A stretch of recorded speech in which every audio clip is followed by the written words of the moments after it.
آج یہاں بات ہوگی ڈاکٹر اولیور سیکس کے بارے میں، جو کہ مشہور فزیشین، پروفیسر اور آرتھر ہیں بہت ساری انیوژل نیورولوجیکل اسٹڈیز کے۔ ہم ان کی بہت ساری ریسرچز کا تذکرہ اپنے فیوچر لیسنز میں کریں گے، پر ابھی کے لیے صرف ہم سیکس کا ہی ذکر کریں گے۔ حالانکہ وہ ایک بہت ہی ذہین دماغ رکھتے تھے، مگر وہ ایک سمپل کام نہیں کر سکتے تھے جو ایون کہ ایک چھوٹا سا بچہ بھی کر سکتا ہے، اور وہ کام یہ کہ وہ اپنے ہی چہرے کو آئینے میں نہیں پہچان سکتے تھے۔ سیک کو ایک طرح کا پروسوپیکنوزیا تھا۔ دراصل یہ ایک نیورولوجیکل ڈس آرڈر ہے جس میں انسان فیسز کو ریکگنائز نہیں کر پاتا۔ اس کو فیس بلائنڈنس بھی کہتے ہیں۔ آخری لیکچر میں ہم نے بات کی تھی کہ برین کا فنکشن کس طرح لوکلائزڈ ہوتا ہے، اور یہ واقعہ بھی اس کی ایک بہترین ایگزامپل ہے۔ ڈاکٹر سیک شیلف پہ رکھے کافی کپ کو تو پہچان سکتے تھے، لیکن کراؤڈ میں اپنے دوستوں کو پہچاننے میں ان کو دقت ہوتی تھی، کیونکہ ان کے دماغ کا وہ حصہ جو کہ فیشل ریکگنیشن کے لیے کام آتا ہے ٹھیک سے کام نہیں کر رہا تھا۔ اس کی آئی سائٹ کا کوئی مسئلہ نہیں تھا، اس کی سینسز بھی انٹیکٹ تھی، یہ تمام معاملہ اس کی پرسیپشن کا تھا، بالخصوص تب جب فیسز کو ریکگنائز کرنے کی بات تھی۔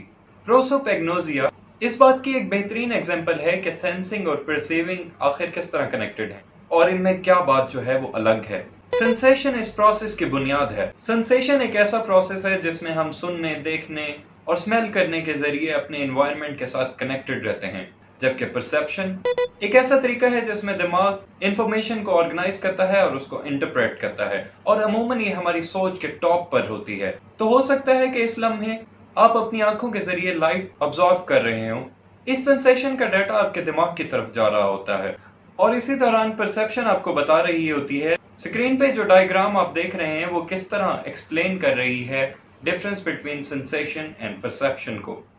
اب آپ کا برین اسے as a talking person recognise کرے گا، اور ایڈیشنلی یہ مجھے ریکگنائز کر لے گا۔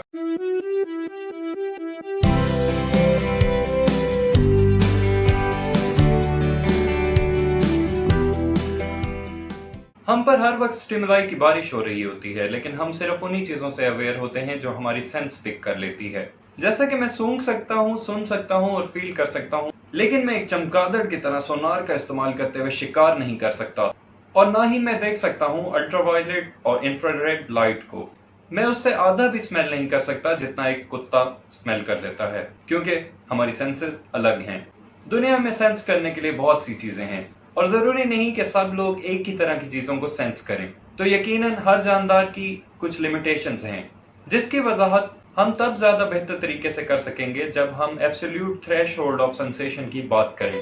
The minimum stimulation needed to register a particular stimuli 50% of the time۔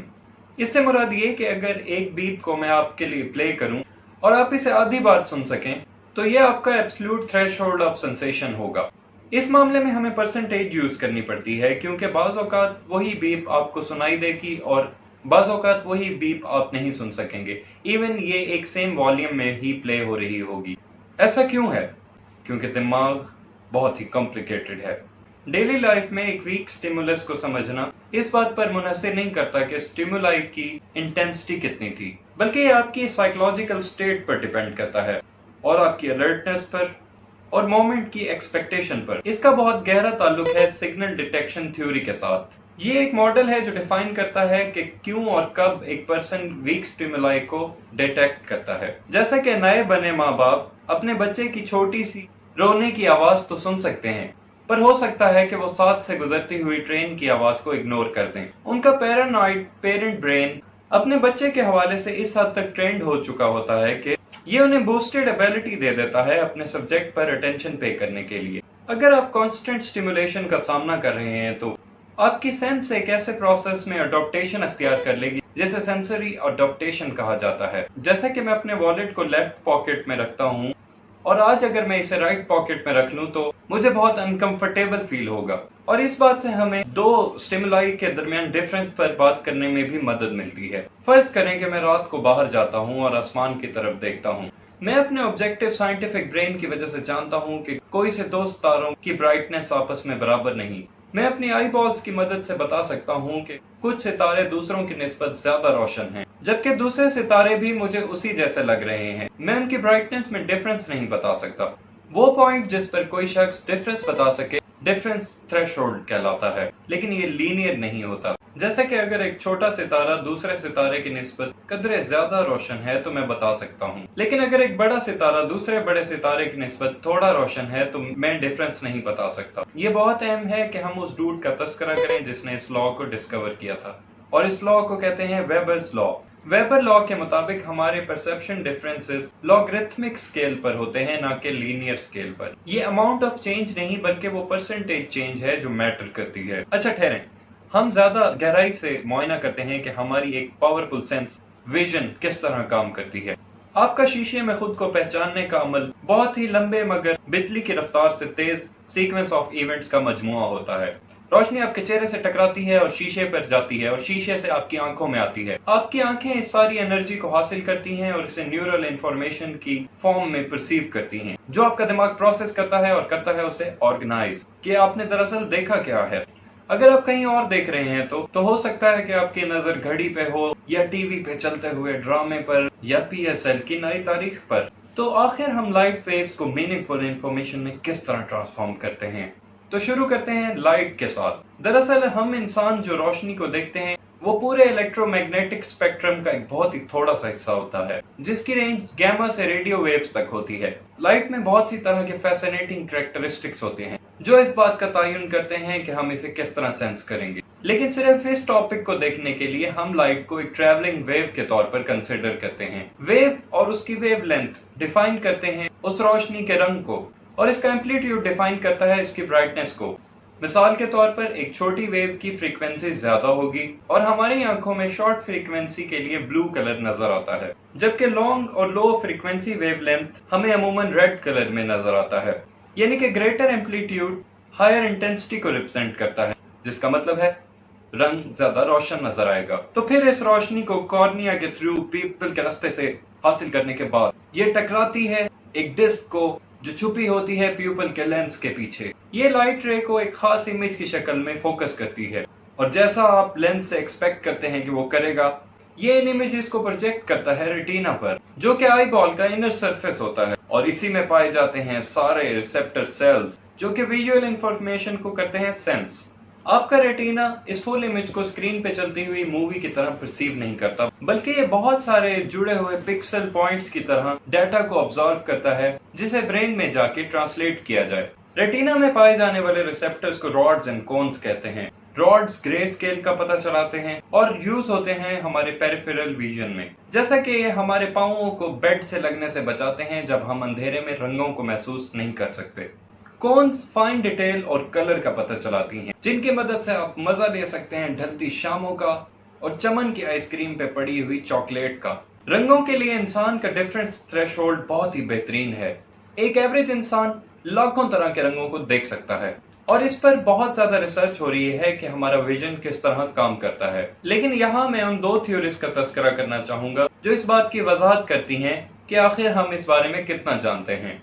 पहला मॉडल यंग हेल्महोल्ट्ज ट्राइकोमेटिक थ्योरी है, जो ये बात सजेस्ट करता है कि रेटिना सिर्फ 3 तरह के रंगों को रिसेप्ट कर सकता है, जिसमें शामिल है रेड, ग्रीन और ब्लू, और जब इन्हें इकट्ठे स्टिमुलेट किया जाए तो ये आंख को ताकत देते हैं कि वो किसी भी रंग को देख सके। बस तब नहीं जब आप कलर ब्लाइंड हो। 50 में से हर एक इंसान को कलर ब्लाइंडनेस जरूर होती है।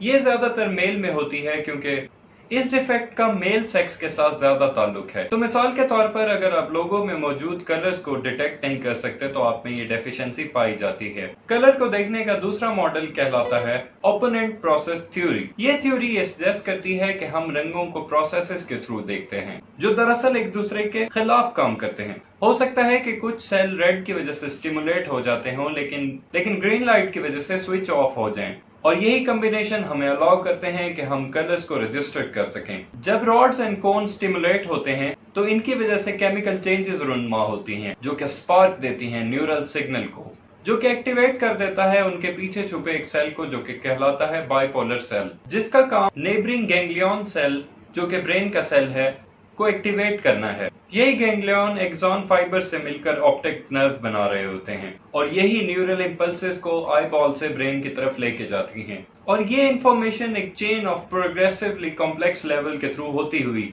ऑप्टिक नर्व से थैलेमस की तरफ पहुंच जाती है ब्रेन के विजुअल कॉर्टेक्स तक। विजुअल कॉर्टेक्स ब्रेन के पिछली साइड पर वाक़ होता है। एग्जैक्ट ऑसिपिटल लोब के अंदर, जहां राइट आई से हासिल होने वाले डेटा को लेफ्ट कॉर्टेक्स में पहुंचा दिया जाता है और इसी तरह लेफ्ट आई से हासिल होने वाले डेटा को राइट कॉर्टेक्स में। इन कॉर्टेक्स में होते हैं स्पेशलाइज्ड नर्व सेल्स जिनको कहा जाता है फीचर डिटेक्टर, जो कि रिस्पॉन्स करते हैं specific features like shape, angles, moment. अगर दूसरे लफ्जों में कहें तो विजुअल कॉर्टेक्स के मुख्तलिफ हिस्से आपको चीजों के मुख्तलिफ खवास को समझने में मदद करते हैं। हो सकता है एक ऐसा शख्स जिसे लोगों के चेहरे पहचानने में मुश्किल होती हो, चाबियों के गुच्छे में से एक चाबी ढूंढना उसके लिए कोई मसला ना हो। और इसकी वजह यह है कि जहन की ऑब्जेक्ट परसेप्शन और जगह पर मौजूद होती है और फेस परसेप्शन दूसरी जगह पर। लेकिन अगर हम डॉक्टर सैक की बात करें तो उनके केस में ब्रेन का वो हिस्सा डैमेज हुआ जिसे फ्यूसिफॉर्म गायरस कहा जाता है। ये हिस्सा तब एक्टिवेट होता है जब हम चेहरों को देखते हैं। सैक्स को ये फेस ब्लाइंडनेस पैदाइशी ही थी, लेकिन ऐसा भी हो सकता है कि ये जिंदगी के किसी खास हिस्से में जाके हो जाए। इसकी वजह कोई बीमारी या इंजरी हो सकती है। कॉर्टेक्स में कुछ हिस्से ऐसे हो सकते हैं जो डिफरेंट टाइप्स के स्टिमुलाई को आइडेंटिफाई कर सकें, जैसे कि पोस्चर, एक्सप्रेशन, मोमेंट वगैरह, जबकि दूसरे सेल इस सारी इंफॉर्मेशन को गैदर करके पूरी सिचुएशन का एनालिसिस करने का काम करते हैं। जैसे कि उस्ताद पेपर खींचने आ रहा है, वो मुझे देख के मुस्कुरा रही है, आज तो चालान कटा ही कटा वगैरह।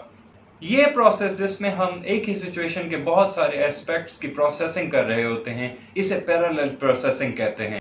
विजुअल प्रोसेस के केस में इसका मतलब यह है कि ब्रेन स्टिमुलसली वर्क कर रहा है मेजर करने के लिए डेप्थ, मोशन और कलर को, और यूं हम दाखिल हो जाते हैं परसेप्शन की कॉम्प्लिकेटेड दुनिया में, और हो सकता है कि हमें गोता भी आ जाए। तो हम इस इन डेप्थ का मुआयना करेंगे नेक्स्ट टाइम। अगर आप अटेंशन पे कर रहे हो तो आज हमने सीखा difference between sensation and perception, difference threshold, और हमने सीखा बायोलॉजी, न्यूरोलॉजी और साइकोलॉजी को इंसान के विजन से रिलेटेड। तो देखते रहिए इवनिंग क्लासरूम और सब्सक्राइब करना मत भूलिएगा।